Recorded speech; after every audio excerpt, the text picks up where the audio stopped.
At certain points during the year, you will hear the word drought, followed by the phrase water conservation.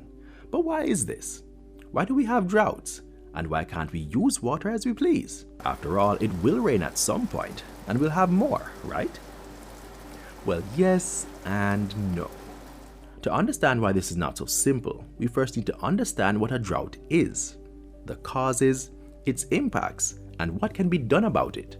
A prolonged dry period in the natural climate cycle that can and does happen all over the world is called a drought. It is due to a lack of or insufficient rainfall, causing serious water shortages. Increasingly, droughts are being caused by human activities too. Just by existing, we impact the planet, and rapid population growth puts pressure on the land to grow more food. That leads to over-farming, and intense use of marginal land exhausts the soil, making it harder for crops to grow. Another problematic farming practice is excessive irrigation. This disrupts many essential balances in the soil and leads to water loss. Overgrazing by animals also adds to the human causes. Deforestation is another cause. Trees are important for rainfall, so cutting them down interferes with the water cycle. In addition, by cutting down trees, the roots no longer bind the soil and erosion ensues. Another one that we don't think about is migration. Should we find our home and community in devastation, chances are we're going to move to find greener pastures. The problem with that is that it puts more stress on said greener pasture, with the possibility of that area's resources also depleting. Now that we've looked at the causes, let's look at the types of droughts. The first is called a meteorological drought. This is where weather specialists look at the amount of rainfall that the country experiences and compare it to the traditional norms. Depending on how the rainfall level compares to the normal limit, then meteorologists will characterize the drought as normal, severe, or extreme.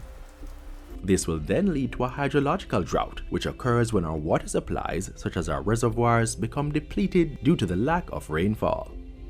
And because there is little water to go around, this may lead to an agricultural drought, where low rainfall and little water in our reservoirs lead to a shortfall in water irrigation needed for plants.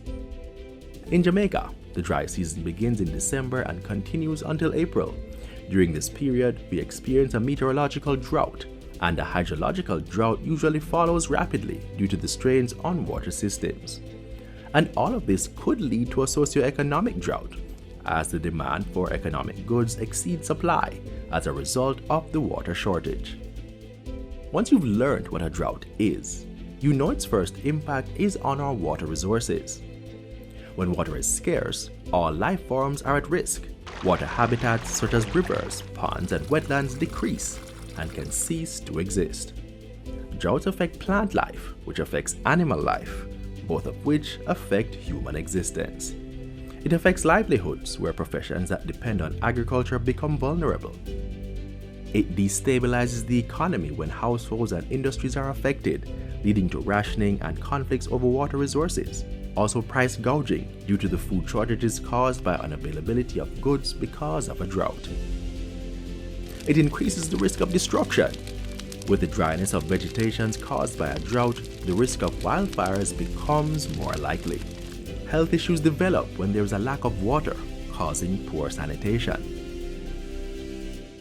Now, how can we ensure our sustainability? To protect water supplies during a drought, among the short-term responses you will see from the government is water trucking. Over the medium term, practices of rainwater harvesting are encouraged and employed, so too reforestation of critical watersheds, along with the promotion and support of tree planting exercises. In the long term, water recycling. This is a process where wastewater is converted into water that can be used for different purposes. So what can you do in the meantime?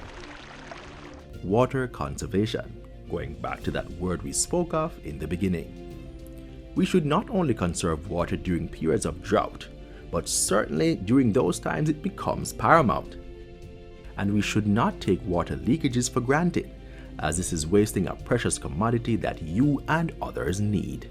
Support government initiatives to develop alternative water resources and practice rainwater harvesting. And finally, use efficient irrigation systems that will help reduce water wastage in agriculture.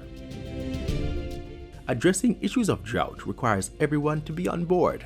The government will put the necessary systems in place, but citizens need to play our part to help mitigate the effects on our environment and society.